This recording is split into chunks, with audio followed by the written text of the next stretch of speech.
નમસ્કાર વાલા વિદ્યાર્થી મિત્રો, આપનું સ્વાગત છે આપની પોતાની યુટ્યુબ ચેનલ મયુર ગોયલ એજ્યુકેશન. તો ફાઇનલી વિદ્યાર્થી મિત્રો, હું તમારા માટે લઈને આવી ગયો છું ધોરણ 11 એકાઉન્ટના વિભાગ સી, કે જેમાં પ્રકરણ 2 બેવડીએશનનું ચેપ્ટર છે તેનું ફૂલ સોલ્યુશન. તો ચાલો વિદ્યાર્થી મિત્રો જોઈએ.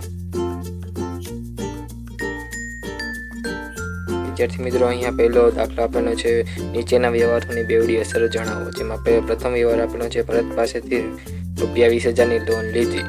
તો વિદ્યાર્થી મિત્રો, અહીં બે અસર થશે. રોકડ આવે તેથી રોકડ ખાતે અસર થશે, અને ભરત આપના છે માટે ભરતની લોન ખાતે અસર આવશે. વિદ્યાર્થી મિત્રો, અહીં બીજો વ્યવહાર આપણને આપેલો છે, ₹10,000નો માલ ચોરાઈ ગયો. ચોરીથી નુકસાન થાય છે, જેમાં પ્રથમ અસર થશે ચોરી થયેલ નુકસાન ખાતે અસર, અને બીજી અસર થાય છે જેમાં માલ જાય છે માટે ખરીદ ખાતે અસર આવશે. વિદ્યાર્થી મિત્રો, અહીંયા આપણને ત્રીજો વ્યવહાર આપેલો છે, રાજુને ₹15,000ના માસિક પગારથી નોકરીમાં રાખ્યો. વિદ્યાર્થી મિત્રો, અહીંયા બિનઆર્થિક વ્યવહાર છે માટે તેની એક પણ અસર આવશે નહીં. વિદ્યાર્થી મિત્રો, અહીં બીજો દાખલો પણ આપેલો છે, નીચેના વ્યવહારોની બેવડી અસર જણાવો.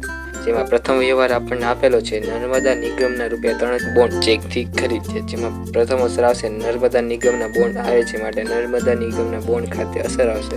અને બીજી અસર આવશે, બેંક આપના છે માટે બેંક ખાતે અસર આવશે. વિદ્યાર્થી મિત્રો, અહીં બીજો વ્યવહાર આપણને આપેલો છે, પુત્રનું જીવન વીમા પ્રીમિયમ ₹5,000 ચેકથી ભર્યું.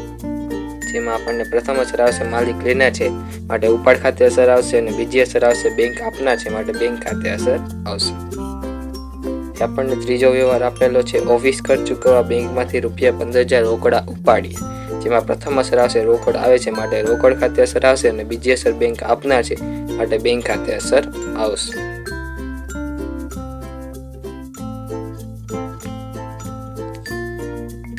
અહીંયા વિદ્યાર્થી મિત્રો, ત્રીજો દાખલો આપણને આપેલો છે, નીચેના વ્યવહારોની બેવડી અસર જણાવો.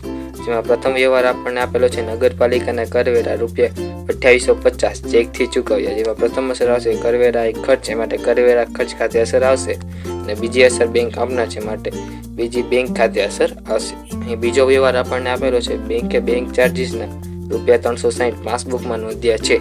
જેમાં પ્રથમ અસર, બેંક ચાર્જીસ એક ખર્ચ છે માટે બેંક ચાર્જીસ ખર્ચ ખાતે અસર આવશે, અને બીજી અસર બેંક આપના છે માટે બેંક ખાતે અસર આવશે.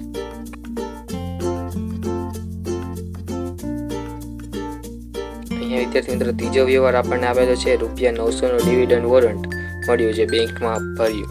અહીંયા વિદ્યાર્થી મિત્રો, બેંક લેનાર થશે માટે બેંક ખાતે અસર આવશે, અને બીજી અસર ડિવિડન્ડ મળે છે માટે ડિવિડન્ડ ખાતે અસર આવશે. અહીં વિદ્યાર્થી મિત્રો, ચોથો દાખલો આપણને આપેલો છે, નીચેના વ્યવહારોની બેવડી અસર જણાવો. એમાં પ્રથમ વ્યવહાર આપણને આપેલો છે, ₹7,500નો ક્રોસ્ડ ચેક અનીશ પાસેથી મળ્યો. જેમાં પહેલી અસર બેંક લેનાર છે માટે બેંક ખાતે અસર આવશે, અને બીજી અસર અનીશ આપના છે માટે અનીશ ખાતે અસર આવશે. બીજો વ્યવહાર આપણને આપેલો છે, 8,000નો અંગત ફર્નિચર ધંધામાં લાવ્યા. ફર્નિચર આવે છે માટે ફર્નિચર ખાતે અસર આવશે, અને માલિક આપના છે માટે મૂડી ખાતે અસર આવશે.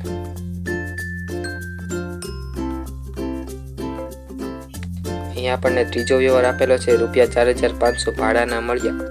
જેમાં રોકડ આવે છે માટે રોકડ ખાતે અસર આવશે, અને ભાડું એ ઉપજ છે માટે ભાડા ખાતે અસર આવશે.